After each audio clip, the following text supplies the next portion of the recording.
Welcomes to மாருதிஸ் kitchen. இன்னைக்கு வந்துட்டு தொண்டைக்கு இதமாக சுக்கு காஃபி எப்படி செய்யலான்னு பார்க்கலாம். அதுக்காக நான் வந்துட்டு 2 டம்ளர் சுக்கு காஃபி வைக்க போகிறேன். 4 டம்ளர் தண்ணி ஊற்றி கொதிக்க வச்சுருக்கேன். ஏன்னா 4 டம்ளர் தண்ணி 2 டம்ளராக சுண்டி வர வரைக்கும் நம்ம கொதிக்க விடணும். அதுக்காக தண்ணியை வந்து காய வச்சுக்கோங்க. தண்ணி காஞ்சிட்ருக்கு கேப்பில் இடிகள் எடுத்துட்டு அதில் 1 ஸ்பூன் வர மல்லி,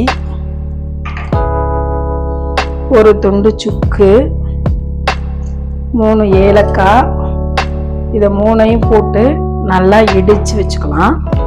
தண்ணி நல்லா கொதி வந்த பிறகு நம்ம இடிகளில் இடித்து வச்சுருக்கிறத இந்த தண்ணி கூட சேர்த்து நல்லா கொதிக்க விடுவோம். ஸ்வீட்டுக்காக நான் இன்னைக்கு பனங்கருப்பட்டி போட்டிருக்கேன்.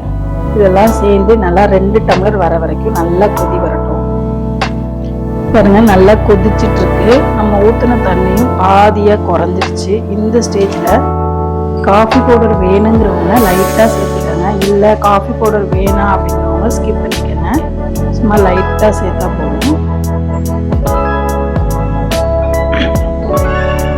அவ்வளோதாங்க. இதை அப்படியே வடிகட்டி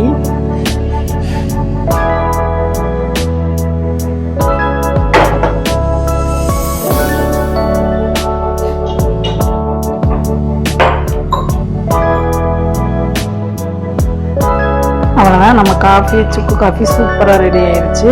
சளி இருமல்லாம் பறந்து போயிடும். நீங்களும் ட்ரை பண்ணுங்கள். வீடியோ பிடிச்சிருச்சுன்னா லைக் பண்ணுங்கள், ஷேர் பண்ணுங்கள், கமெண்ட் பண்ணுங்கள்.